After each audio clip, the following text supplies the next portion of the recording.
Off and on the clock, myself, Nez, John, and a special guest joining us today. You might remember him from the crypto streets, the NFT streets, and of course, the underdog lobbies, Andy8052. We'll see what he's been up to, and we'll see what you guys want to draft today. We're willing to go in any direction. You guys want to do Best Ball Mania, you want to do a Dalmation, weekly winners, Eliminator. We'll figure it out on the fly.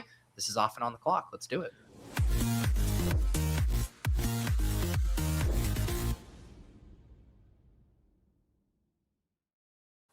All right, guys, pour one out for the USA. I know all of the Canadians online, the Europeans online. You guys have been really feeling it for us, John. I feel like I don't even have to be depressed because you're so depressed on behalf of us Americans here. Yes, that's actually correct there, Pete. After an entire nation dunked on the fact that we lost by 3 goals for 3 straight days, it was it was heartbreaking to see you guys lose by the same margin of game score as well. You don't want to know, Nez, my super embarrassing thing. So we get April down to bed last night, like right as the game's starting, and so I turn on the game maybe 5 minutes late, and I assume that we're the white team. Like I didn't even look or whatever. And I'm like, we look fucking incredible. I turned to Lauren. I was like, we are just outclassing Belgium right now. And then they did a zoom in on one of our players and I realized we were in the blue and I was like, oh shit, we are fucked. We are so fucked. Yeah. Oh God. Yeah. That's how I felt too. Whenever I first popped on, I was like, all right, let's go. We got the ball in there. Oh man, this is not good. That looked like a completely different team, man. I mean, did we just play a bunch of nobodies before Belgium or what? Like, what happened? A little bit, yeah. To be fair, a little bit, but Paraguay was the best win, probably. Yeah, if memory serves, yeah. Well, and it's like what they were showing the power rankings, and I know soccer bros get so upset when non-soccer bros talk soccer, but like Belgium, what, top 10 team in the entire tournament? Like there's levels to this competition and they were just way far above what we were clearly in that game. And right. And historically speaking, not even that good. Yeah. Right. Like this is like kind of like a watered down version of their team comparative to the last time you guys played them like 10 years ago or 8 years ago or whatever, because like their best player didn't even play a minute last night. Like the guy that was going like 5th overall in our draft. KDB didn't even play. No, he didn't even touch the pitch. Yeah. Speaking of touching the off and on the clock pitch, it's Andy8052. It's been way too long. Welcome back to the airwaves, Andy. Yeah, excited to be here. I also watched Team USA just get absolutely demolished last night. It was pretty tough to watch. It was funny too, because I was thinking to myself, like, what would you have initially? I'd said to my head, like, okay, would we just rather rip the Band-Aid off here, get beat like 2-1, then get slaughtered by Spain or like a true juggernaut later? And then we ended up just getting slaughtered last night as well. So I'm like, I don't know what was better there, the hope or I do kind of think this was for the best in some ways, where like I'm not sure the world could have handled if the USA made it to like the Final Four or something and everyone was just like that much of an asshole online about it. Like I think it would have been pretty tough.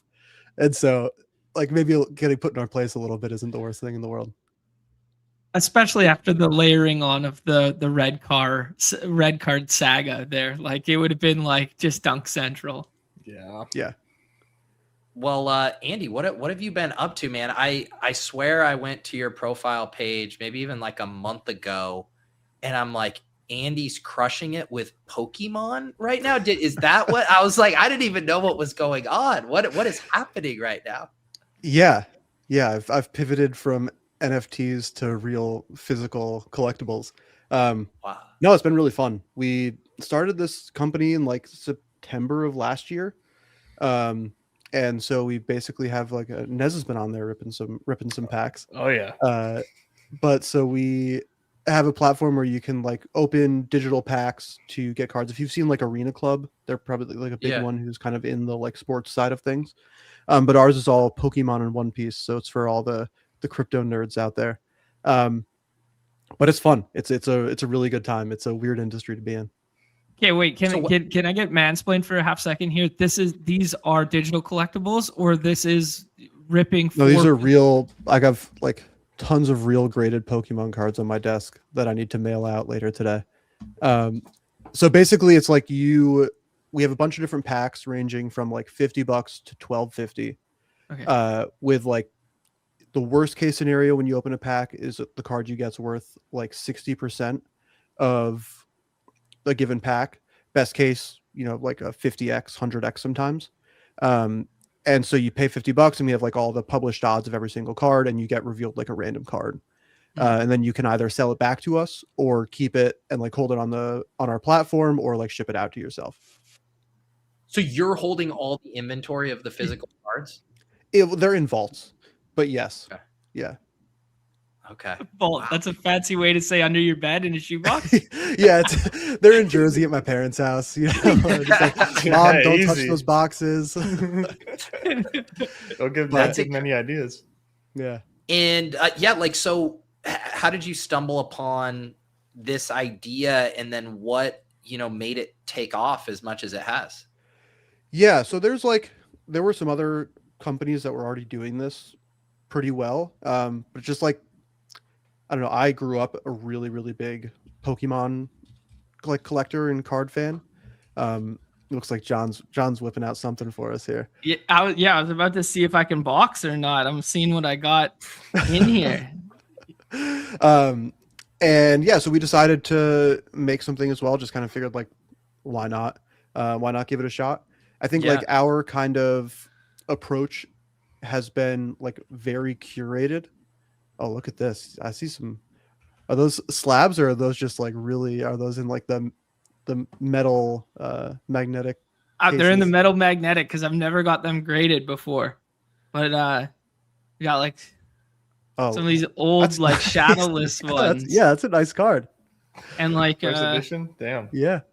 Yeah, we got like those are really nice cards. Man, Nez, would you have pegged John as a Pokemon, bro? I don't know. Not really. No, but like, of course he is, right? I mean, like, you got the red cheeks and the yellow cheeks. I mean, all the cards that I wish that I had as a youth. I was rocking with like, the Machamp base set, and then like whatever packs I could coerce my parents into buying me. But I had a decent collection, and then I gave it to a friend whenever I was in like middle school.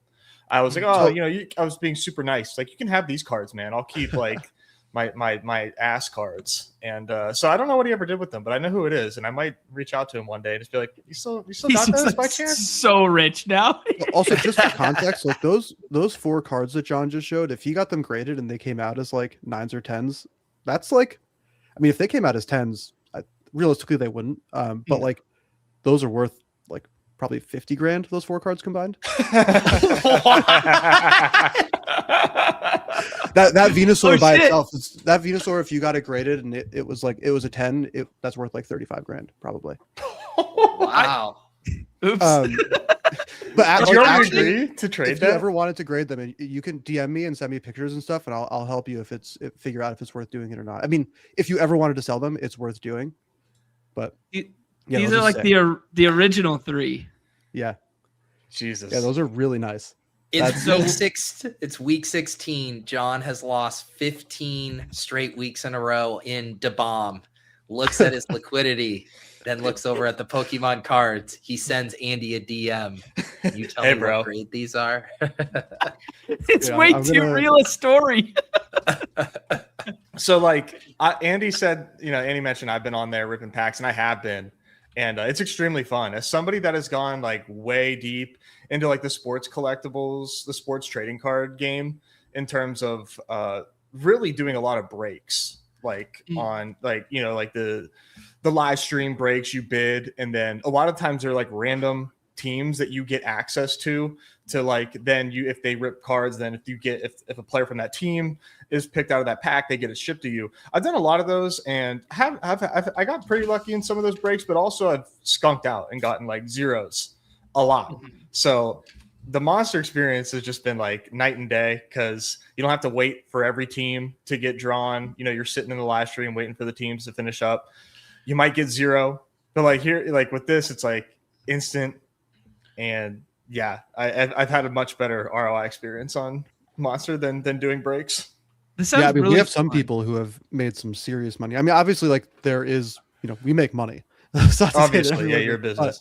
but like we have one guy who's up like 50-60 grand from opening, Holy shit. opening packs. Yeah, someone asked earlier what the most expensive card I bought was. We have, and again, these are not like my own personal cards, these are for the company, but I bought one card for like 55 grand like 2 weeks ago, and someone, not that exact card, but we have two cards that are both worth like 50 to 60 grand. One I bought for like 30 and it's just appreciated, but someone hit that card recently. That one hurt. That was a negative day for us. So is what you're doing when you purchase those, like you're adding it to the vault and then you add that to the potential packs, so then people see the EV of the pack now goes up because you've increased the value of the vault? Yeah, so we use like some really fancy math to keep the EV the same all the time. Okay. But basically it's just like you have a nicer card that you can hit. A lot of people, the way that they will use these apps is like they will generally just kind of like open packs and sell back the cheaper cards and try to hit something on the higher end, and see what they can get, and then they'll like keep those or redeem them, is like typically the life cycle. We have some users who are just like power redeemers, like redeemed over 100 cards each. Wow. Just they like there's one guy, our like second biggest user, probably biggest user as far as like everything he's done. He doesn't even ship them to his house. They go straight to his PSA vault. He just uses that as another way to collect cards. That's cool. So, go ahead, John. Yeah, I was just about to say, this is a really cool concept for stuff that you can't rip anymore either. Like, like people try and sell like the packs, like the old booster packs and whatever, on scales, and like then people are worried, oh, did they X-ray them before and they know it's a dud pack? And like, because like these packs, they go for like $2,000 each or whatever. But to have the opportunity to rip something of that quality, but also know that like the randomness is fair, and not just like the like EV on sealed packs is just terrible. It's like 25%. Yeah. And so like you basically are just lighting your money on fire opening sealed packs. But like I get it. It's really fun. I love opening. Of course. Sealed packs. And so it's like for us, the EV, the way that we actually do it is like the EV for any pack is actually higher than your entry price. And so if you buy a $100 pack right now on our site, the average card you get will be worth $106.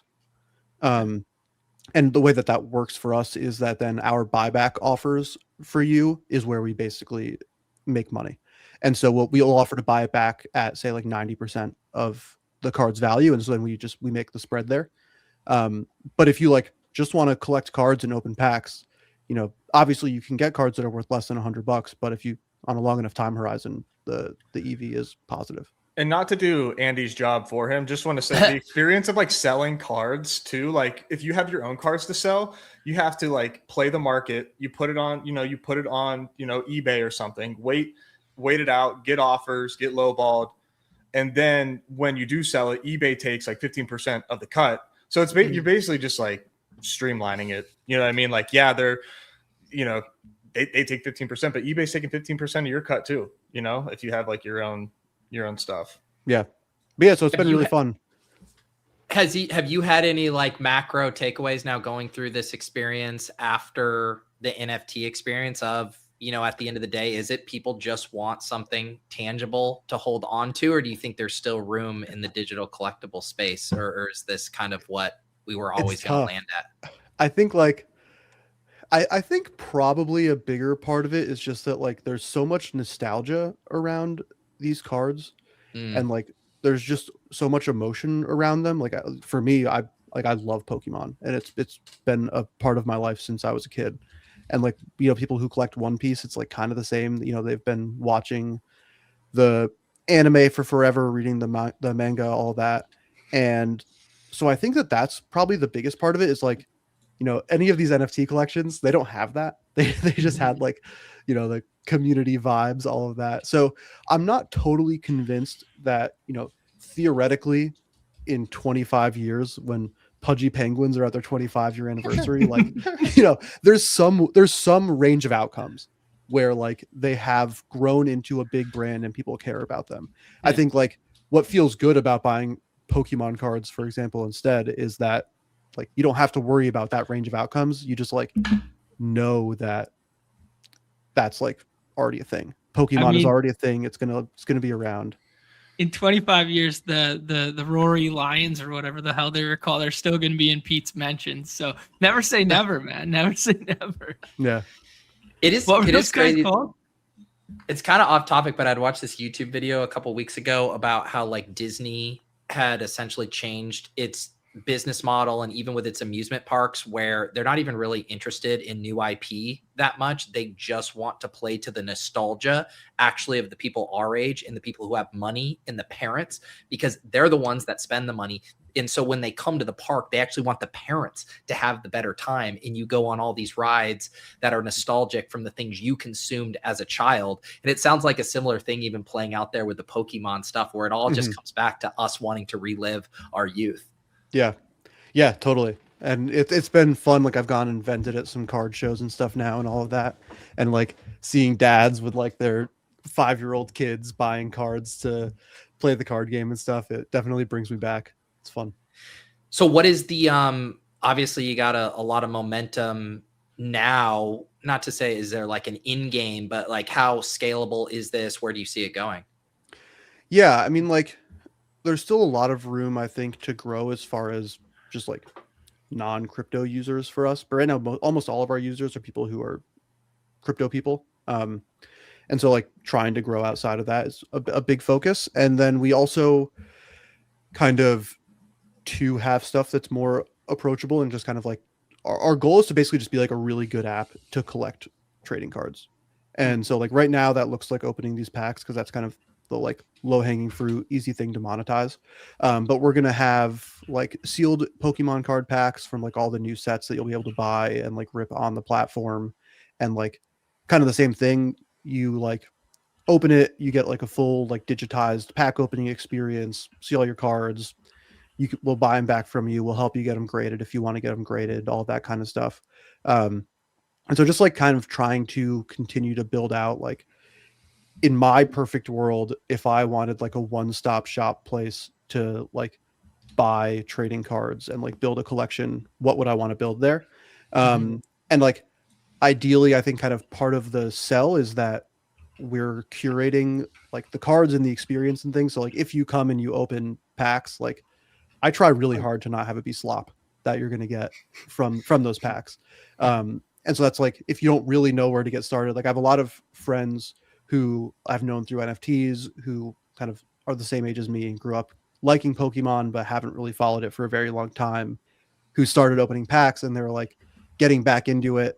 But they were like, oh yeah, I hadn't previously because it just felt like kind of daunting to go through every single set and understand all the different cards and stuff, where it's kind of easy to just like open a pack and get a card and just kind of get back into it that way. I really like the streamlining simplification of it, because like I've thought so many times like Nez, like, man, I want to go get into like graded cards, but I don't want to just like buy the top of like these ones. I want to have like the RNG associated with it. I want to have the fun ripping experience. I want to have the experience of getting a card graded, but I don't want to go through, especially in Canada, it's really awful to get stuff graded because you have to go through like one designated office and then it has to go south and then it costs an arm and a leg too. So like this is a pretty clean entry point for anybody, right? And then I can finally just be like, okay, I spun my roll up into 2 cards that I like. Okay, let me put those in my own personal vault or whatever. So I really like this. That's awesome. Thanks. Yeah, it's been really fun. It's like it's also just a really fun thing to be spending time on. Like I really enjoy it, and it's like I just came off another live stream prior to this where we basically just talked about the Pokemon card market for an hour. I was like, that's really fun. Well, don't tune out Underdog Draft Bros. We're not going to talk about the Pokemon card market for an entire hour. Although I want to talk about Underdog drafts. I've done like 3 Underdog drafts this entire year. I need you guys to school me. Man, that's a crazy change of fate, because people who don't know the lore and the history of you is you were 5 a.m. every single day, NBA streets on the East Coast. You had 150 in before I woke up kind of vibe back in the day. So yeah, good old days. I don't like not seeing your name in the leaderboards in the streets, but I also don't hate not seeing your name in the leaderboard in the streets. Is it just a time thing for you now, Andy, or have you lost the flame for draft? Yeah, no, I think it's a time thing. I also, like, last year I was talking to Nez about this at DMs. I had a lot of success with high stakes managed leagues. And so I did like, Are these like private crypto leagues that like the Crutches and D's and all those guys? Yeah, they're great. I highly there's a lot of fish in those leagues. And so I had like a lot of success. And so then I was kind of just like, all right, do I need to like, why am I spending so much time on these like hyper competitive $25 underdog drafts? Great question. When I can enter a league that's like, $2,000 and two guys will forget to set their lineup every week. Like, what am I doing here? But I do also just like, I didn't have time. And I think like last summer I did a lot of drafts and I kind of just like burned out by the end of it. And I like in August, I was like, I don't want to do this, but I want to max these things. And so I tried to this time take an approach of like, all right, I'm really not going to think about football until July and just like actually chill. And so I'm going to NBA Summer League this weekend. And then I'm planning that when I'm back, it's gonna be like 112 every day. It's gonna be brutal. Then when I'm back, I'm planning to at least like do a couple drafts a day or something. Dude, you were basically just reliving what we did 4 years ago. You're in the card space here, going to NBA Summer League. What a throwback. I know. It's funny. Gone full circle.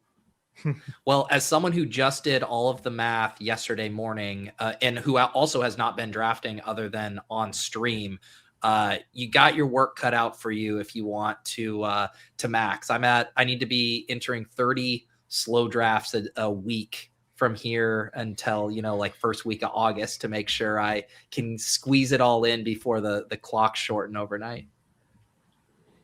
Yeah, it catches up with you really fast. Yeah, really fast. I'm the poster child for that. Yeah, I think it was last summer I had done I discovered the joys of slow drafts, and I wasn't really working last summer. I was kind of just like chilling before we started doing Monster in like September, and I at one point was in like 200 slow drafts at once or something. It was just like it was just like this existential dread at all times of like I don't really have the draft pick I need to make right now. I know. That's like every passing thought. I'm like, man, if I could just get away for 5 minutes and just crank out like a few picks, that'd make my life so much nicer. As soon as I get up in the morning, it's like a race to not auto on redraft. Yeah, and it feels like that's an unhealthy relationship with fantasy sports. A little bit, but that's only like I told you easy. It's like a gluttonous, exercise to do like a ton of slows, but I'm a sinner, man. I like to get my volume in, and that's especially having a child, man. It's like the only way I can get in the volume that I want to get in. Mm-hmm. So, have you started dabbling? You said you've done a few drafts. Do you have any early takes here? I've done a couple of drafts. It's really interesting. I would be curious to hear your guys' thoughts as someone again who like I've listened. Like I'll tune in on Mondays and watch like one or two of your drafts sometimes, Pete. And like I'll listen to a couple like ETR podcasts here and there. It's really interesting to me how heavily everyone has just been like, okay, yeah, like what if we just drafted like a fuckload of running backs early because it worked last year? And like I understand that there's more logic to it than that. But like I still don't know if I totally understand it. I'm gonna do it because I'm just a sheep and I'll just do what all like the Sims tell me to do. But like I don't know, it's really funny to me. It feels like I would expect more kind of like zigging there of like, okay, yeah, this is what happened last year. Now everyone is doing this new strategy, or not everyone, but like this is now the predominant strategy. And it feels like everyone's like, all right, yeah, that's what we should do. Okay, we have like 5 years of data, but this is now the only right option. This is the old school daily player and you coming out to fruition. Everybody's zigging. Why am I not zagging? Just because of recent sample, it's only been 6 slates, yada yada. Like I fully agree with you from the line of thinking, but there's definitely a window right now that is distinctly different than the tail end of the season where our baseline of common knowledge isn't fully there yet. So I don't know who to take in these 0 RB builds and stuff like that. So I don't know what the pivot pushback is. So as much as I don't want to fully capitulate to the market and be the same as everybody else, I don't really see the other path right now because whether it's ball knowledge, whether it's just lack of information, whether it's we don't fully understand the landscape yet. I don't know what else to do to deviate. Yeah. No, and I think that's a really good point. And like Easy said something in the chat as well about that, of like once RB2 battles are more solidified, this could change. And so like that also makes me wonder, do you think this year we will have like the largest kind of outside of injury late news stuff, like the largest shift in ADP compared to like what people are drafting in June versus what people are drafting in like the end of August, where it's like, is Derrick Henry going to move back 5 picks because like you don't need a running back in the second round, or like what does that look like? Because that's something where I was wondering, is there some amount of edge to be had? It's like if you can like get to the place, let's say, where like theoretically being wide receiver heavy but having 5 running backs who you like feel good about is like the right strategy, then would you maybe just want to draft later where you can do that and then just like be wide receiver heavy against a bunch of teams that weren't able to do that earlier on because they didn't have as much information? And like, is that actually better this time than like trying to be early and like make stands on players who are going to move? I just don't think I don't think the movements you're going to see are at the top of the draft board. And if they are, I don't think they're, we might shuffle around the Chase Brown and Derrick Henrys and Achans, based on some, preseason news or whatever. But I think to your point, the big jumps that I see is because we have so much ambiguity with this weaker running back class and how some of these backfields shake out. I think there's room for these RB2s to just wildly run. Like we've been talking about Jaden Blue, a guy like Marshawn Lloyd continues to get buzz. Like if Damon Claiborne has a good preseason, like these guys can jump like 60, 70 picks pretty quickly. And then I think the other dynamic is the quarterbacks. We have multiple quarterback rooms that either are true camp battles or where we're afraid the veteran could get benched by week 10, week 11 and not make it to the playoffs. So it does feel like a really unstable environment. I'll ask you guys though, because I noticed this yesterday on Best Ball Breakfast, like all of my drafts felt different. Like the running back specifically, like the Chubas and the Ramondres, and those guys were falling 10, 15 picks past ADP. Even like David Montgomery, who was like a fixture of the late 4th, was like middle of the 5th in multiple of my drafts. And I'm like, is the sea change already happening? Have you guys noticed that at all? I did a cardio club this morning, and I got ETN to fall to the 3-4 turn, and I took him there. I don't take ETN. I don't think he's a very good pick at ADP, but I'll take him 9 picks past. Like that's just good principles that I am, just what I'm adhering to way more than I used to, the last few years. So I've noticed some fallers too. I ended up starting out like I did like a 3-1 start. Because I started out 2 running backs. Like you basically have to at the 1-2 turn when you get the 12 hole, like you literally just like can't really do anything else. So I ended up with like a 4 running back build. But yeah, I have noticed some of these running backs falling. And just to go back to Andy's point previously about like how you draft certain constructions at pockets of the draft window, aka like later, I think that makes a lot of sense, right? Like just kind of like maximizing that bet, really leveraging that bet of those 5 running back builds where you're doing them different than other people are because we have more confidence in them, as opposed to drafting maybe that same cohort of running backs. So it would typically be on like a 7 running back build type of deal. Yeah. I'm full taken back by all of this and the conversation and like the full macro lens of like the offseason that Andy brought up, just being like, this was never a conversation point for us in years past. It was such an afterthought to like, we would talk about camp battles with the running back position and like 0 RB targets. But that was never really the focal point of our conversations. It was always like, don't get beat by the wide receiver avalanche. It was, what of these wide receiver 2s can be wide receiver 1s, which of these wide receiver 3s can be whatever. And now the whole offseason discourse has been fixated on the running back position, where it used to be, hey, just have between 5 and 7 of them and click the green button sometimes.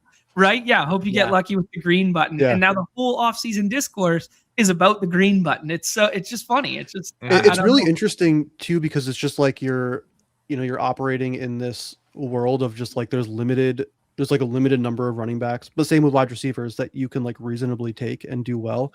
And so it's like, if everyone's doing it, you just kind of have to too. Yeah. You have to play ball. Yeah, you just like, you can't really be like, no, I'm good on running back, I'll wait, because then there just aren't any left for you to take. And yeah, I guess I'm curious your guys' thoughts on quarterback stuff as well. I appreciate you guys taking this video to basically catch me up on theory of drafting. This is kind of fun for me, but like, it's kind of weird to me how big a gap there is between Josh Allen and like every other kind of, I guess, like elite running quarterback.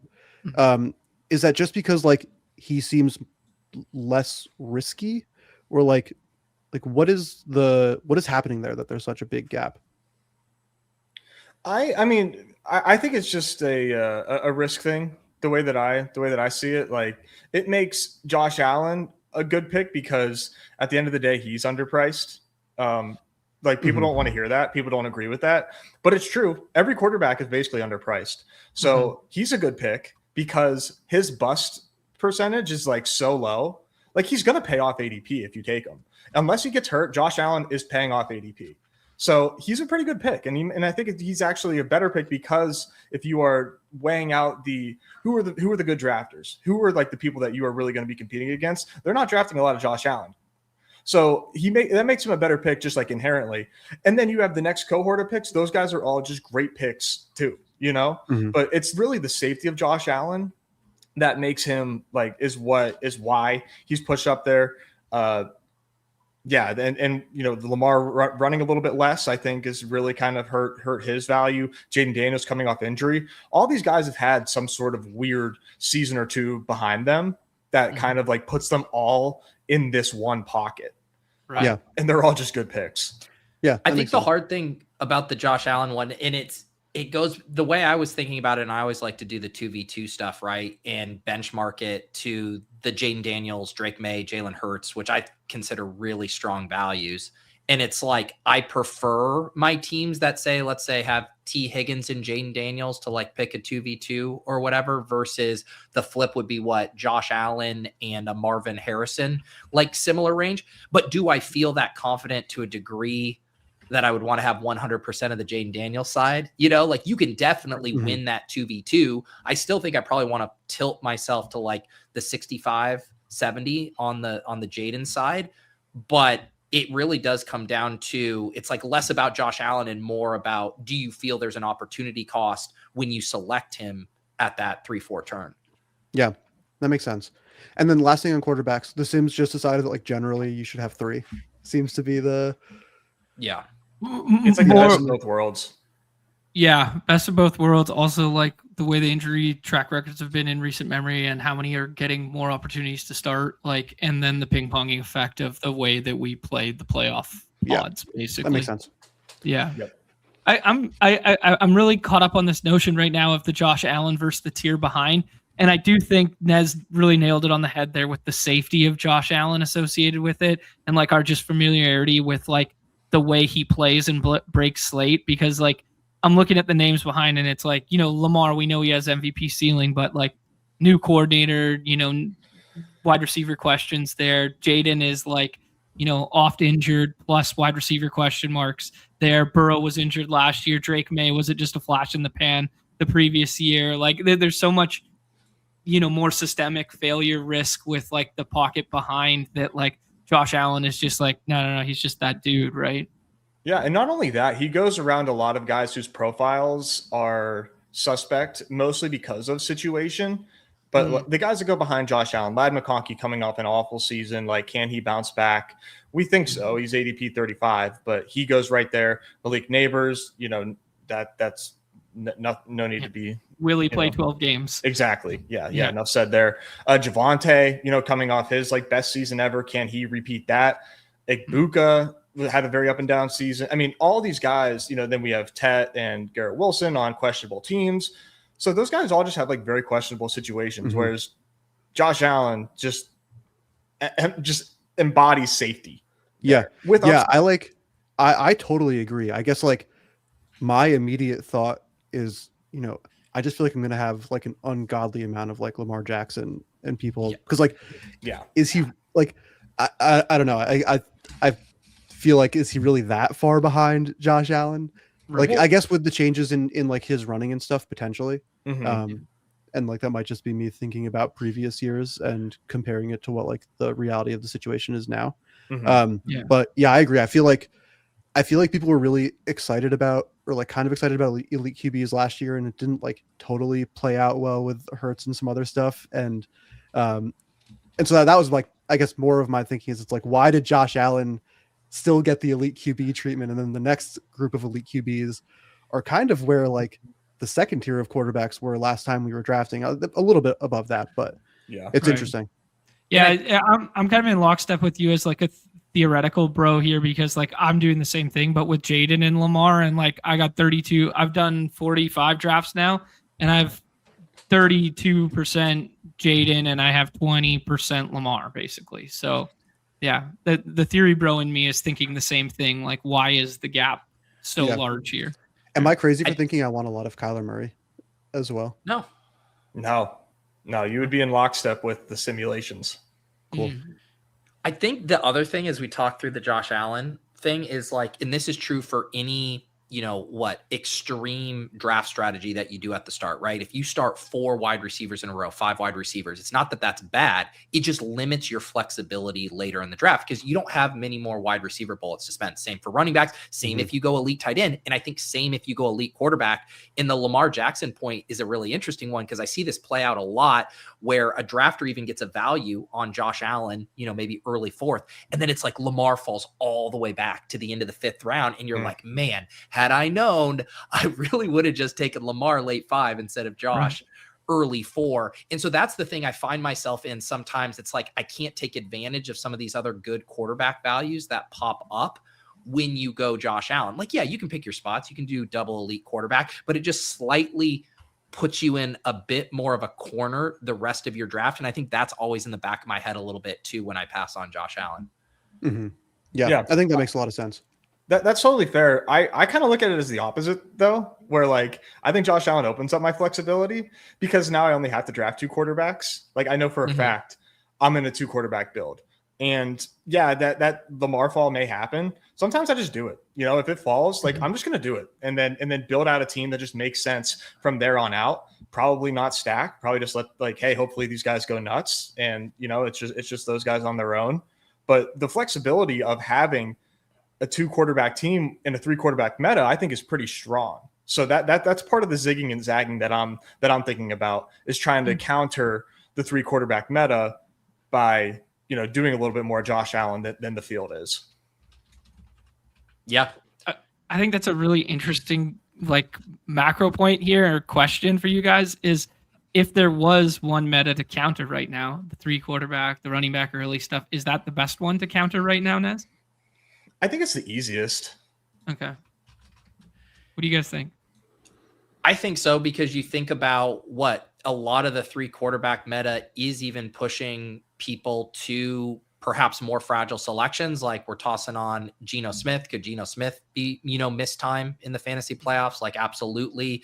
You can kind of go down the road and, sell yourself on some bench risk for a lot of these guys, even a guy like Mendoza. What if the Kirk stuff and he's not playing for half the season? Like a lot of these scenarios are on the table. So there might be some fake perceived safety or whatever with the 3 quarterback builds.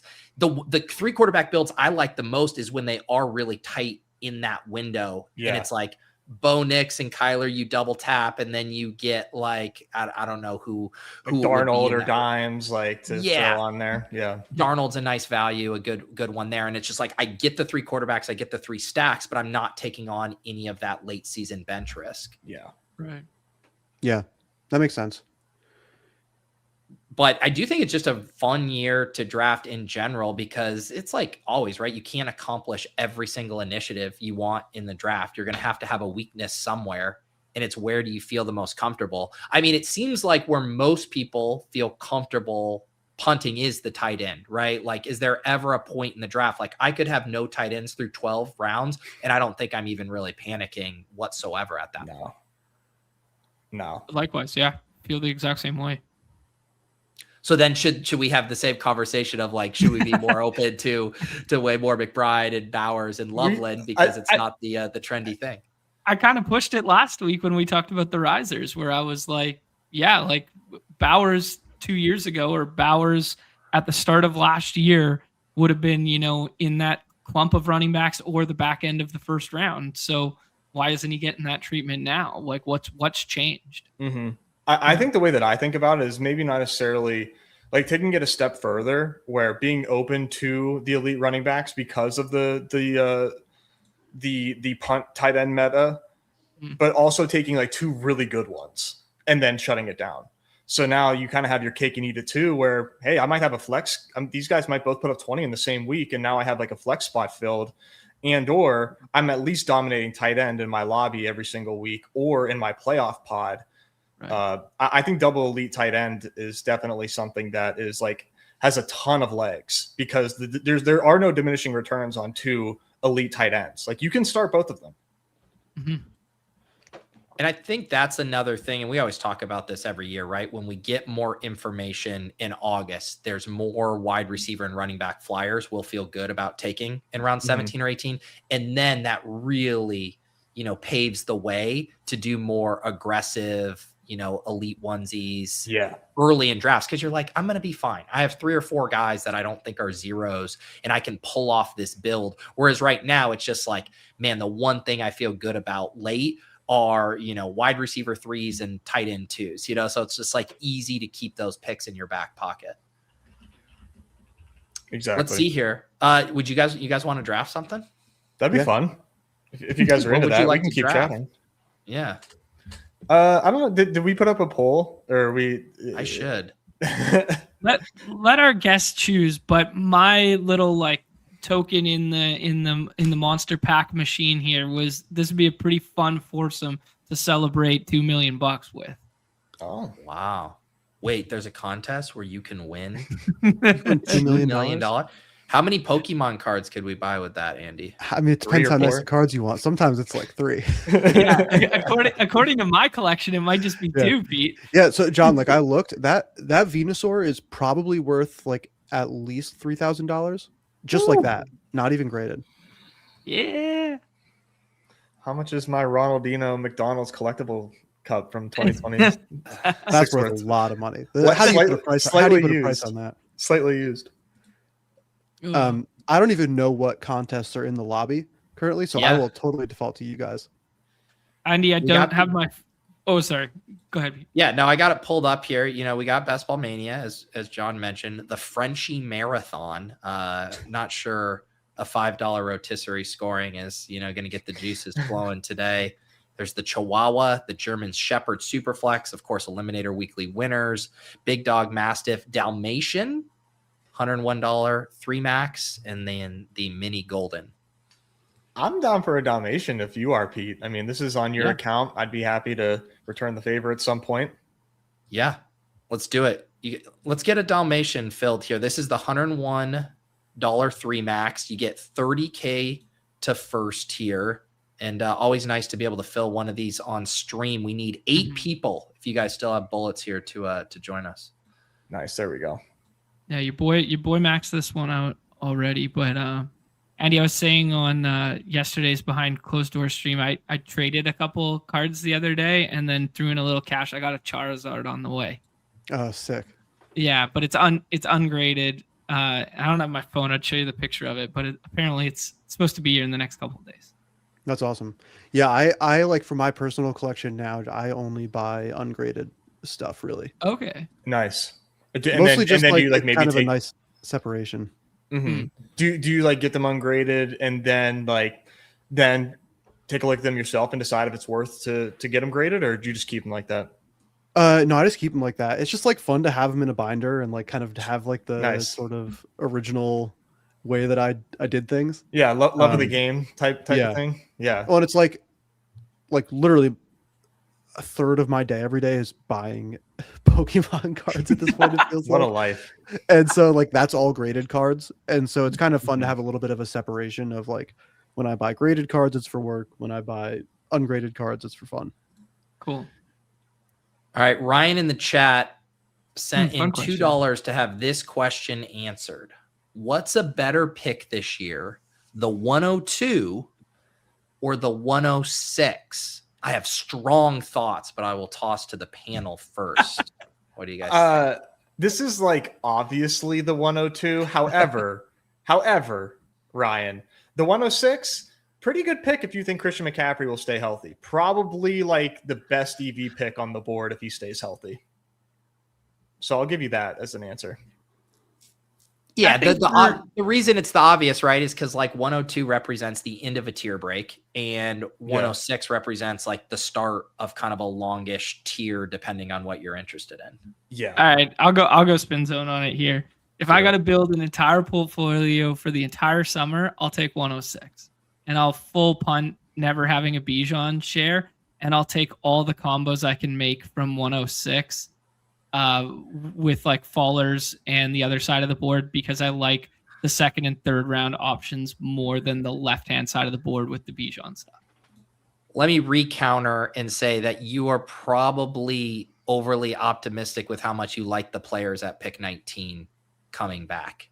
Probably. And that it's probably an easier argument to make from like the 108, 109. Because isn't there kind of a tier break right in that range too, where it's like London comes off and then you're boom, Bowers, Nico, Love, Pickens, which I would argue is just as gross of a tier break as after 106. Yeah, I'm also a little elite tight end pilled too. And I want to have my elite tight end builds to be with different picks than Bijan and Gibbs effectively, because that's where everybody takes them. Yeah. So look at CMC one note going 3. Hello. That's how that works. Wow. That's how that works. The power, was that Ryan in the chat? counting. It might have been. Yeah. Yeah. Just a note on this advanced structure, because it is different. 4 of 12 teams advance from the regular season, not the usual 2 of 12. And then 1 of 5 week 15, 1 of 8 week 16, and then a 23-person final. That's pretty nice structure. Yeah. It looks like we got all green on the board. Jonathan Taylor, Genty, Cook, Barkley. Any favorites here? Go, Andy. I mean, I'm pretty into JT. Yeah. I don't. The next group of running backs kind of scare me, where it's like, I don't know. I like Ashton Genty. I'm just like, I'm still not convinced that this season will be much different than last season was in a lot of ways. Yeah. And then like James Cook also just scares me, because it's like, yeah, he's scored 1 million touchdowns 2 years in a row, and he's a good player, but is he going to score 1 million touchdowns again? We have the chance to get the very rare Barkley and Jonathan Taylor combo. I don't know how Run we to the pass that up. podium, sprint, pound the table, break the computer, do what you got to do here. Relax, buddy. I can't buy a new computer off a Pokemon card, so I'm not gonna break my computer. Yeah. Very like casual football bro take is like, I feel like Saquon's gonna have a bit of a bounce back year. And like maybe he's just kind of fallen off a cliff, but like I don't really think so. Kind of hard for it to be worse than last year, you know. Yeah. Maybe AJ Brown really brought down the vibes. I don't know, potentially. I mean, he didn't have that awesome of a season. You get a new OC in there. Maybe Saquon actually breaks off some long runs this season. I mean, yeah, it's not inconceivable that he bounces back, and we've just been snapping him the last 3 years. Yeah, I think so. And like, I don't know. I kind of also feel like Tank Bigsby is like probably the best backup he's had in a little bit, and like maybe him not having to carry as much of a load could even be a good thing. I can convince myself, where it's like maybe he can actually rest a little bit more and be more fresh for when he does carry the ball. Yeah, and everyone smarter than me talking about the football bro stuff is talking about the offensive line being injured last year, the systemic failure from the coaching staff to recognize the personnel that they had, blah blah blah. So like, I don't know. Maybe we've just watched too many Instagram reels of Jalen Hurts being bad, because I thought Jalen Hurts was pretty good in the past, and I think that offense can move the ball together, right? Yeah. I'll tell you who isn't scared about the AJ Brown vibes. Tate 81 out of the 11 hole. The reason we got Barkley is because Kenneth Walker got pulled up to the 1-2 turn, and then Tate 81 went AJ Brown at pick 14, which allowed us to get the Jonathan Taylor and Barkley combo. And this is kind of the age-old thing, right? In a time box contest, I'm sure Tate 81 is like, man, I'll have the only James Cook, AJ Brown team in this contest. Probably correct. But then you also give us probably the only Jonathan Taylor and Barkley team in the contest. And I want to be on our side of that. Yeah, likewise. But, yeah. But hey, I'm not going to push back on Tate. Doesn't he just smoke everybody in those splash plays every week? Isn't he? Relax. Isn't he the Swoley of the year? I don't know about that. You weren't at the No Kings protest against Tate. Yeah, somebody's not a Swoley diehard. We have a very adversarial relationship with Tate 81. Yes, it is Splash Sports legend Tate 81. Oh, here he is. We'll get to you in a second. We are back on the clock here. ADP, ETN, Lad, Neighbors, Javonte, Buka. What do you guys want to do? I'm team Lad, but let Andy pick. Yeah, I like Lad as well. I feel like it's crazy to take 3 running backs in a row, right? I would imagine it's not crazy. It feels crazy to me. It does feel crazy. And I'm not crazy about Travis Etienne either. So, yeah. Cool. And I'm like, I don't know. I'm not totally sold on Egbuka this high. I'm like maybe a bit overreacting to his fall off second half of the season, but like, I mean, we should probably draft him here realistically. So Javonte, Egbuka, Jacobs. Yeah, who do you like, Andy? I mean, I don't love the idea of drafting Egbuka, but it feels like he's the right guy to draft. I'm cool with it. Yeah, let's do it. We'll go. Go ahead, Ness. Yeah, no, I like Egbuka's upside. You know, we saw him be awesome, at the beginning of last season. No Mike Evans here, obviously. I think he has like a pretty clear runway to dominate targets here, just because I'm sort of in the camp that Chris Godwin is washed. So with that connection that he showed with Baker also kind of dealing with his own like slew of injuries. This team beat the Super Bowl champs last year. It was like one of the best games of the season. So I think that if things, go right for the Bucs, Egbuka could pick up right where he left off. Seems like a good pick there, especially as our wide receiver too. Yeah. I like. A part of me would want to basically say like pull up Luther Burden a little bit. I'm pretty into the Chicago offense again, and it feels like maybe he's just going to be their best receiver this year. But I would, in most seasons, I would be way in on Chicago and just like thinking they're just like so sexy and wanting to buy in on this. I just feel like everybody's like so certain that they're going to rock that it makes, and they have never shown it. They haven't shown these prices yet, like being worth their ADPs. So just out of principle, I'm fading them, which sucks because I think that they're awesome. And I've been, pretty in on the Bears the last couple of years, but that's just where I'm at. Luther Burden's probably going to rock though. He was electric. They definitely, from like the upper echelon priced offenses, they do have the most like binary outcome potential in my opinion. Yeah. Like, if they just fell flat on their face and that week 17 game with the Packers and stuff is just garbage at Soldier Field, like I'd just be like, yeah, regression monster came in here. Ben Johnson isn't the savant that we thought. But if Ben Johnson go Burr and Caleb go Burr early in the season, like I could see them being like, oh, Caleb's a fringe MVP candidate in the same way that Baker was, pushing up the MVP rankings for the first 6 weeks last year before he got hurt. And there wasn't like, one of the big studs at the top. Like he'd be a pretty good guy on like the market stuff to have a couple MVP shares of, and then just dump like halfway through the year. Yeah. I like that idea. Yeah. the Bears and the Chargers, right? Like those are the kind of the two offenses that we're all kind of dreaming on and basically paying for the forecast as opposed to kind of what we've seen to date. Yeah, it's not just one guy, you know. It's not like, you know, like the Achan price. He's the only Dolphin that goes. This is an entire team going in the first 6 round of drafts. I mean, this is a huge bet that the market is making. Judkins goes, I really like Watson in this range. Also open to Tate if you guys want to get frisky. Andy. I like Watson. Yeah, I like Watson.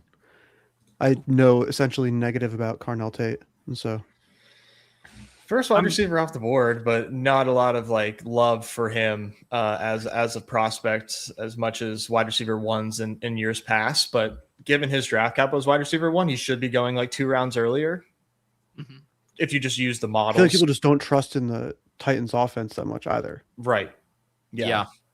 Back on the clock, ADP, Brian Thomas, Tyson, Warren, Jaden Daniels. Burrow doesn't really make sense. What do you guys think? You guys know who I want. I want Daniels. I want Daniels. I'm cool with that. Yeah, let's do it. I like the ceiling potential in these two spots. I'm trying to become the Tate guy, and I'm trying to be the Daniels guy. Those are my two like kind of guys right now in this range that I really like. And the Tate one's just kind of like, why can't Dayball just turn him into what Neighbors was, you know? And like the OTA reviews were like really strong on him. So I'm kind of like, if they want that offense to go burr outside of Dayball bringing in his guys in like Bellinger and I don't know why I led with Bellinger, but with Wandale and Bellinger there. But yeah, like why don't they just pepper him like rookie year Neighbors with like 10 targets over and over and over again? And I don't know, man. The film bros say that Cam Ward got a raw deal in terms of what people think of him right now, and he can air it out and sling it pretty hard. So I'm kind of down. I think it's not a great comp, but I do see a little bit of like, as far as an arc goes, like an arc comp to Bryce Young, where like I saw a lot of the arm talent in Bryce Young, not necessarily as like a power arm like Cam Ward is, but just as an arm talent in general, where he made some throws where you're like, oh wow, yeah, I can totally see it with this guy.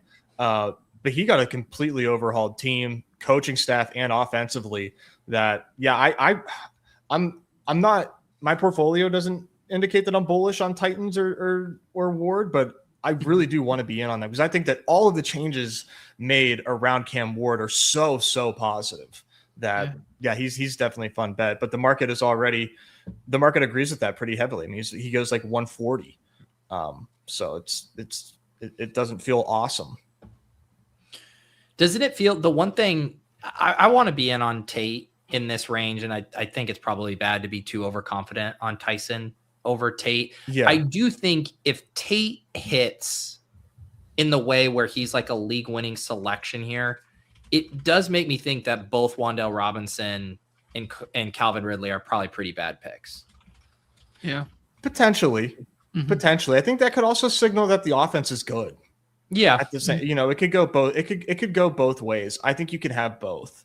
But it does going both ways definitely requires a major leap for Ward to be able to support two guys. Whereas I do think there's a chance that Tate is just that dude. And it's like Ward locks in on him and is giving him, 11, 12 targets a game. And he's able to pay that off kind of as a lone wolf in this offense. Yeah.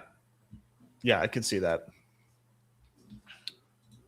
All right. It might make the safety blanket and security of Tony Pollard considerably less secure. Yeah. Okay. We have a pick coming up in the 7th round. We started with the 2 running backs, Jonathan Taylor and Barkley. We've come back with 3 wide receivers, Ladd, Igbuka, Watson, then grab Jaden Daniels here. One decision we might possibly have going back to our kind of elite onesie discussion is if we would want to grab a Herbert with one of these 2 picks. His ADP is 81 and we're picking at 82. There's also Tucker Kraft if you wanted to set up a double with Green Bay. There's also Quentin Johnston if you wanted to try to set up a double with Herbert. I think I'd take Herbert and just... I think you go QJ first. Okay, sure. Like why? Yeah. Like why would we take Herbert with Daniels? Let's They also have the same bye. That's a good point. Yeah, we'd probably have to take a third there. I don't get a lot of QJ, but I like the fall, and it's still a bet on the offense if we don't get Herbert back. I would take Herbert if he fell to us. Yeah. One nice thing about the week 7, right? It's a little easier to cover that up with some of the veterans than the like week 11 buys. Like most of them should be playing there. I'm good going the Herbert route here and figuring out a QB3 later if you guys like. Yeah, I think it's fun. Yeah, definitely. All right, let's do it. I think this is a really nice way to build the 2 running backs start out. Like we get a little bit of that fall, and we're just encapsulating like the value of that fall of like, yeah, we want a running back to win our flex, obviously, but counterpoint, like we're gonna have 5 shots at it later. Yeah, it's like having your cake and eat it too with this RB heavy meta, where you start out RB, ton of draft capital at RB, but now this is where the zagging is. Where we then took 4 wide receivers with our next 5 picks. We loaded up at 2 really good quarterbacks. So that's kind of how you counter, I think, a little bit of the RB heaviness and play it like this. And like you said, we can easily find a late quarterback that doesn't have a week 7 bye. And if we were really feeling risky, like it's 4 out of 12, you could potentially take that 0. Just take the 0. But I don't love that. I'd rather, I think you gain a lot by just like adding Aaron Rodgers to this team, but wouldn't fault anybody for seeing 4 out of 12. We're going to put up so many points at quarterback, it won't even matter. 2022, John would have looked at this GM start here and said, you know how you make it even more unique in this contest? You take 2 quarterbacks with the same bye and you just roll the dice because nobody's pairing those 4 all together. Yeah, it's fun. My mind immediately gravitated to Aaron Rodgers too when we made this move of like, who's the cheapest quarterback that we feel confident is going to play in week 7. I guess Geno could be in the combo there too. I do think it probably takes Mendoza off, right? Because there's a little bit more fragility. Yeah, he's probably likely to start by week 7, but I don't feel super confident on that. Yeah, neither do I. I would you could even add Brissett. I would be okay with. I think he's probably still there by week 7, but that's actually a good one that otherwise would not be in play, but in this specific situation to just get his 23 point. Is this where we look up who the Cardinals play in week 7? Is that how sweaty? Yeah. That's the selling point. They play the Broncos. Oof. Yeah. That's not great at home, but okay. Yeah. Pittsburgh plays New Orleans in the Dome. Oh no, international game. Okay. Oh man. Where is that one at this year? Not sure. It's just in green on my little sheet. All right. On the clock here, Jacoby, Kyle Pitts, Gainwell, Rashad White, Kittle, Wan'Dale Robinson, Aaron Jones. I've turned into a Kittle bull. I also don't mind either of the running backs here. Kittle or Gainwell? Kittle. Shit. Ooh, nice. Ooh, baby. Wow. Let's go.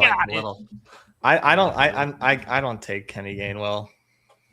It's just so why Kittle over Pitts? Just because the Kittle timeline has looked really, really strong. Bet like in a good offense too. I love Kyle Pitts too. Recovery. But his recovery's been really strong, and we can handle a slow start in a 4 out of 12. Do we take Rashad White now? I think so. I'm good with Rashad White here. Sure. Yeah. Pass catching running back for our quarterback. Yeah. That sure from John, that was like the equivalent of a derogatory. That's fair. Just the faintest of praise there. Yeah. When your wife asks you a question and you answer it, like sure. that didn't sell it. That didn't. Sure. Yeah. Yeah. What do you want for dinner, honey? Are you okay with this? Sure. In a 4 out of 12, having the Kittle isn't as bad. Yeah. If he takes a little bit of time to get going at tight end. My only thing with that, and I've done this both ways, is you can spin the 4 of 12 in either direction. You can say it's easier to survive like a Neighbors or a slow start, but you can also say, I want to lock in more projectable points to just build up that base and make it so much easier for me to get in. So it's like, I feel like I could go in circles on that one. It's great because no matter what, you're right. Exactly. It's all just about how you spin it. But you're right. Yeah. No matter who you take, it's the right pick. Never wrong. I guess the point would be you sprinkle it in, right? Where it's like, I don't think you'd want Neighbors and Kittle and, and a rookie, a Jadarian Price, all these guys where you're just stacking risk. And then it's like, all right, you're going to get dusted by some of these teams that loaded up with 3-4 running backs early. It's like, can I just kind of layer it in there so that when we do get to week 15, you got more of a juggernaut? Yeah. But I like, dude, one of my favorite things about the Jaden Daniels is like this exact backstat. The chat was excited about Chigakonkwo earlier with the Brandon Ayuk stuff looking less and less likely by the day. I think it makes Antonio Williams a little bit of a stronger pick too. So the backstats there are nice. Nicer. I'm still really scared about wide receiver 2 there. But hey, maybe it doesn't matter. What are you scared about? De'Ami Brown? Oh, just if there's someone productive, right? Well, they're probably gonna bring in somebody. Yeah, I hope it's Diggs. I hope it's Diggs or Debo, but I hope it's Diggs. It seems unlikely that they'd run it back with Debo at this point, right? I think so. I think they'd probably rather do like a Keenan or Diggs. Yeah.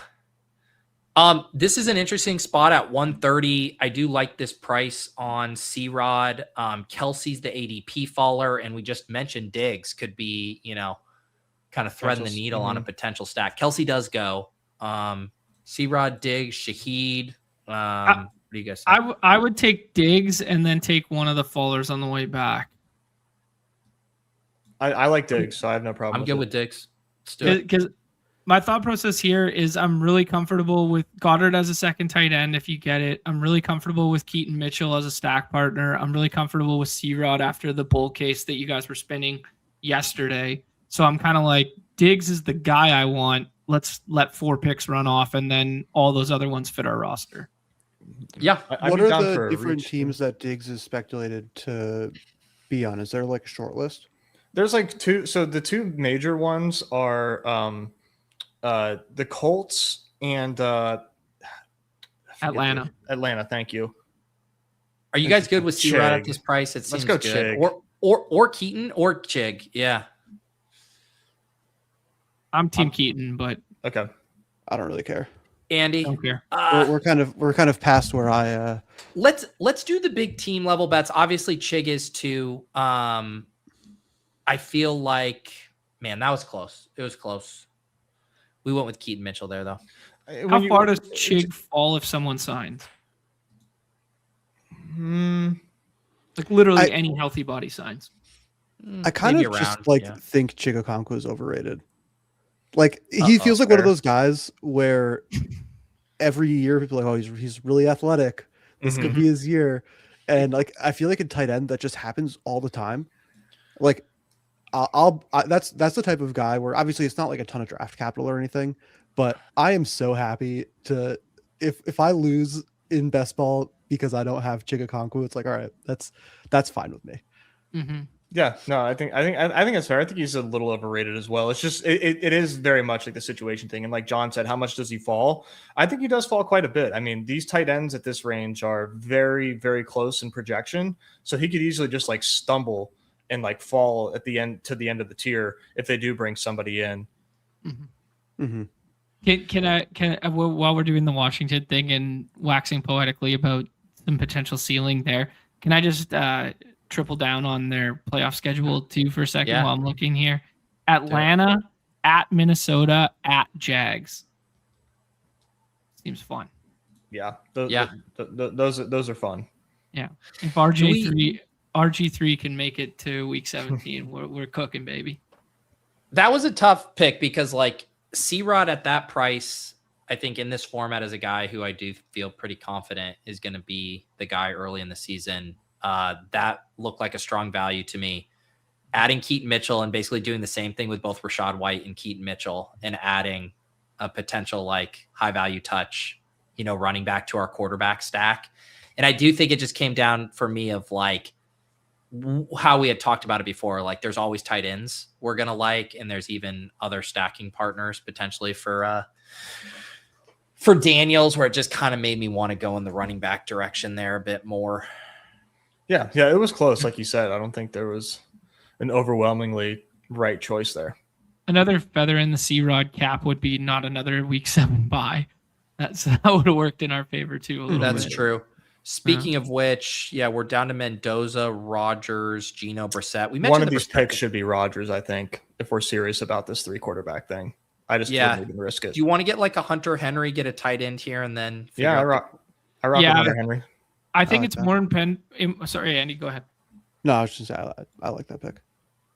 I think it was more important to get Hunter Henry right there than potentially lose out on one of the quarterbacks to these guys on the end, because if we miss Hunter Henry, the next 3 guys, like you get a week 7 bye in Strange, we couldn't take that on. All right. Yeah, it would have been too much. I think this is Rodgers. I think you just pull him up. Yeah. I think it's good. Yeah, I mean the Brissett one was interesting of like, man, if there was ever a spot to use Brissett, it's probably in this exact instance. And yet you still feel better about Rodgers. I mean, do you think there are scenarios where Brissett isn't playing week 7? I think the guy who's picking right now is crashing out in the chat because we took Rodgers from him. Eggers. Yeah, Eggers. Yeah. That's also what made the pick so nice. That made it better. Oh, that's the chat. I didn't even realize we were getting Eggers tilt equity with that pick. Yeah, that makes the pick a slam dunk. Yeah. Wow. Rush to the podium. Let's do it again. Who else does he need? What did he have? Oh, yeah. He was going to take 3 quarterbacks with Allen. Okay.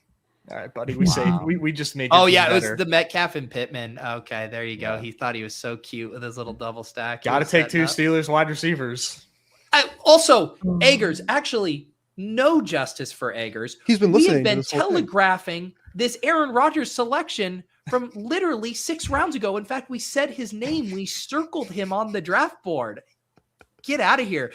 Got to take Jawan Johnson over him. Yeah, you want him, go get him, brother.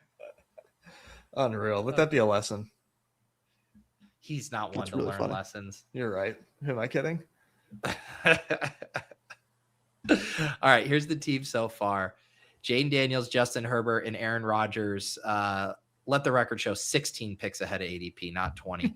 Jonathan Taylor, Barkley, Rashad White, and Keaton Mitchell. 5 wide receivers: Ladd, Igbuka, Christian Watson, Quentin Johnston, Stephon Diggs, and then George Kittle and Hunter Henry at tight end. Man, this team fucks. A lot of it is just that start that I really like. The 3-player start, and then getting Daniels with it. But this team's a lot of fun. Yeah, I mean, I feel like if you just like in a box told me through the first 6 picks, you can have a quarterback, 2 running backs, and 3 wide receivers. That just like feels really nice. Mm-hmm. As someone who has not been paying attention to the macro strategy of draft boards this season. Yeah. Andy, have you thought of a way to combine fantasy football with Pokemon? Is that the next great idea? I mean, that could be interesting. I do feel like you could do some fun stuff with sports cards where it's like you could win certain players and stuff. But Jeremy Bernard, Pat Freiermuth, Calvin Ridley, any other names here? I have no preference. All right, we'll do Freiermuth here. Should probably also consider some wide receivers.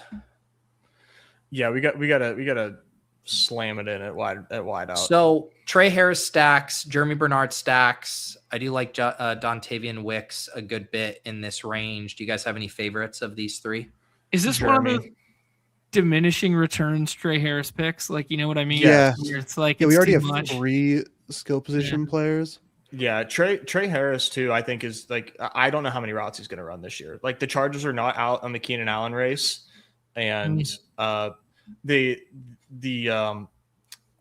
Chargers are likely to run a lot of 12 and or 21, which just does not leave room for Trey Harris on the field. Like they brought in Alec Ingold, he's going to be on the field a ton. So good point. There's just not going to be a lot of room for 3 wide receiver sets with that team, I don't think. Look at this It's ball also- knowledge, man. Talking fullback sets for taking guys off the field. We're always talking about tight end sets. Everybody's talking about 13. That's nice. talking about 21, baby. Well, Let's it's nice when go. it's like a guy is like infamous as Mike McDaniel, who brings in a guy that he did that exact stuff with. Yeah. And so it's just like, yeah, man, I'm a ball knower out here. I couldn't tell you anything about any other formation tendencies of another head coach. Well, yeah. The Trey Harris thing, I do like it because I'm if we're skeptical, or at least I am, of Quentin Johnston, isn't Quentin Johnston one of the guys that is most at risk of being a bust if Trey Harris thesis plays out, right? Because Trey Harris is a guy that they could put out there in 2 wide receiver sets with Ladd, like over QJ, if they really like that. So in the context of that, I always, I don't want to be overly precise with how these teams hit, but where we are invested in both Ladd and QJ, maybe that makes sense where you're not on the Gadsden and Trey Harris thing. Whereas I like the backdoor stack with Herbert too, where I fade the high end guys and then get the cheap pieces. Right. Yeah. Nezzy, to your point here, dude, look at this. Look at this last 5 weeks of last year. 25% of snaps, 35, 38, 31, 51, 55. Alec Ingold on the field. Wow. Dude, they use him a lot. They use him a lot. Like Mike McDaniels loves a fullback. Wow. Yeah. No room for Charlie Kohler out there when you got Alec Ingold on the field. Zach says Pat Fryermuth is evolving. Congratulations, your Pat Fryermuth evolved into a Darnell Washington. I like that one. That is good rep. That is an insane evolution. Oh, But shout out Darnell Washington. People Probably one of change my this. highest owned players in Best Ball Mania right now.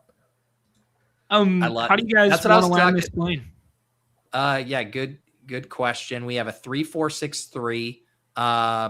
Probably a running back and wide receiver. Yeah. And I could take Yeah. or leave that running back. Yeah. I mean, the running back stuff is. I'd vote running back as one of them. I like Holani in this range. That's the guy I've been gravitating to, even though my exposure here would not seem to indicate that. I don't know if I have any other name I like here though. I'm a James Conner guy. Okay. But What's the play? He gets cut? yeah, he gets cut and ends up on the Packers. But let's take Kalani. I like Kalani. All right. Yeah. Yeah, let's do Holani here. Is he There's a basically path the to RB2 early season. until Charbonnet comes back? I think he could be the RB1. That's Until what I was going to say. Charbonnet. But the bet is Yeah. that basically he's actually A lot of outs for him. the main running back until Sharps is back and Price is. Yeah. What was Price like? Because is he the Sorry, running back? one who's on the second, Andy. same- Sorry, yeah, let's make this pick here. You guys got a name you like? Keenan. Okay. Keenan as the James Conner play at wide receiver. Yeah, Sure. Keenan's gonna sign somewhere and rise like 6 rounds as he does every year. And who knows? Maybe it'll be the Chargers. Yeah, Be anything. He could even be a Charger. irony in this roster is we don't want him to be a Charger. I know. Which That's is true. hilarious. Well, he's gonna be a commander, baby. Yeah, there you go. We'll take that. We'll take Diggs on the Commanders, and we'll take Keenan Allen back on the Bears. How about that? Deal. All right, It's this not going team to is. the Or sorry, what were you saying? What was Andy, right Price's before you like made that pick. RB profile? Is he like Boom more of a bust, third down kind of back? explosive guy, athletic, but wasn't as productive as you'd like from a first round pick. And we didn't get to see as much of him volume wise as we would have liked because he was playing behind Jeremiah Love. Yeah. So Yeah. we couldn't get on the field over Jeremiah Love. Do we really want this guy? You know who he is? He's Jonathan Brooks. Okay. Like he had the injury that made him a redshirt guy. Like he has already had the Achilles, like whatever. Then he was like a special teamer. Then he was kind of like a speed mix in pace guy. And then now people are forecasting him to have a backfield to himself when he's never done it before. Yeah. CW says, is there a chance one of these free agent wide receivers sign with the Dolphins and becomes their wide receiver one? Yeah. I mean, I think there's a lot of possibilities. I guess the question for these free agent guys is, at this point, are they optimizing for ring chasing, or are they just optimizing to get the bag? Right. Mhm. Because it certainly narrows it. Like, if your thought is on Diggs, like, he doesn't want, he just made it to the Super Bowl. He probably wants to go play with Jaden Daniels or a team that's actually going to be in the hunt. Like, going to Miami, like, you're probably going to need a hefty bag to make that a palatable destination. Yeah, the only guy that I would think would go to Miami would be a guy who thinks he has multiple years left and can't get it anywhere else, and that would be Debo. Like, I do feel like wide receivers are uniquely set up to enjoy living in Miami, though. That is true. The weather, the taxes, or lack thereof. Yeah. All right, let's recap this team here that we just drafted with Andy. This is the $101 Dalmation. Jaden Daniels, Justin Herbert, and much to Egger's chagrin, Aaron Rodgers to cover that double week 7 bye. We got that sweet running back combo at the top, Jonathan Taylor and Barkley. Punted our running back 3 until pick 11, a correlated Rashad White, tacked on a correlated Keaton Mitchell, and then an RB5 there at the end, George Halani, just trying to get us some points. Wide receiver room, Lad McConkey, Igbuka, Christian Watson, QJ, Stephon Diggs, Jeremy Bernard, Keenan Allen. We got the token rookie, couple of unsigned free agent veterans, and some stacked up players there. And then the 3 tight ends, Kittle, Henry, Freiermuth, #exciting whites there. Andy, how do you feel about this squad we just collectively drafted? Yeah, I mean, as someone who knows very little, it feels really good. I mean, I like the idea of, 5 RB kind of with a setup like this feels pretty nice, where it's like, okay, yeah, we are just making the bet that basically every week those 2 running backs are our starting running backs, and hopefully these other guys can pop. Yeah, I like it. Me too. I think this team fucks. I really like this. And I like it even more in a 4 out of 12 advanced format, where we take the swing on Kittle and then we take the swing on like systemic offenses. Like, just like if we look up in week 7 and both Daniels and Herbert are MVP candidates, like, that wouldn't surprise anybody. And you just fill that 1 week. Like, we're gonna crash out in week 7, but advancing only 4 out of 12 is totally fine. Like, we can punt That's that what you think until we have the Aaron Rodgers God week. Yeah, that is what we 3 okay, touchdowns to Yeah. Bernard. Who do the Steelers play in week 7? Oh, I just had it. It's Saints, but it's international. Yeah. But I think that's good for Rodgers. Oh, yeah. I think for most quarterbacks, that's bad. For Rodgers, I think it's good. Do we know what country actually? That feels important. I know. That's what I want to know. It's France. Okay. I figured it was France. Okay, Mbappe! They don't do like a lot of hallucinogenic drugs in France or anything. I don't think. No. So that's probably No, a good just sign. cigarettes Croissants and smoking on patios. It's awesome. Yeah. I think that's Okay. perfect for him. I do think that's good. All right, there you go. We solved the contest. What do you think, Nez? In retrospect, I mean, I think the one spot we were debating was, do you go Ayuk or not Ayuk, Chig instead of Keaton Mitchell? If we go Ayuk there, I guess the 2v2 is just like, yeah, it's probably what running back. That's the thing. Our running back room is kind of thin. So what do you think? Yeah. I think it's fine. Yeah. What do you think? I guess it would have been like what Chris Rodriguez over Kittle, was it? No, well, over Keaton. Over Keaton. He was basically like Chig. He's got Chris week 7 Rodriguez too. I and just Keaton. realized. Yeah, it's Keaton, C-Rod, and Chig, and I voted Chig, and I probably would have still wanted like Halani and maybe gone like Marshawn Lloyd instead of Jeremy or something. I think it made landing the plane easier by taking Keaton Mitchell. So there's that. This team to me is just like I think the bet this team is making is that JT and Saquon have legendary seasons. And if that happens, everything else just like falls into place. Everything else just makes sense about this team. But we need those 2 guys to rock. And then this team is just like wheels up. Yeah, zero hedge from our backfield. Basically, it's a very interesting team to directly compare to Shady, who has the exact same roster build as us with the 3-5-7-3, but he did the all running backs late with not late, but later than we did. He took that middle tier, whereas we basically flipped our builds in those two pockets. Yep, he got a nice value on Darnold too at 149 there. But this build from Shady is kind of one of those builds that I was kind of mentioning with the landscape slightly changing, where you can have like 3 really high-end wide receivers and an elite tight end. And then this has been the dead zone that we're typically scared of or feel like you're paying too much of a premium. But like Bucky 53, Pollard 68, Chuba 77, Dobbins 101, Jones 116. They're not necessarily the most exciting picks, but you can certainly see how that running back room can work with a supercharged pass catching quartet at the top. Absolutely. Yeah, I like this team. I'll do some more drafts over the coming week and give you guys my updated thoughts. But beautiful. Andy, if people do want to check out more of the Pokemon stuff, I think actually John it's in the had private just sent chat. this over. Yeah.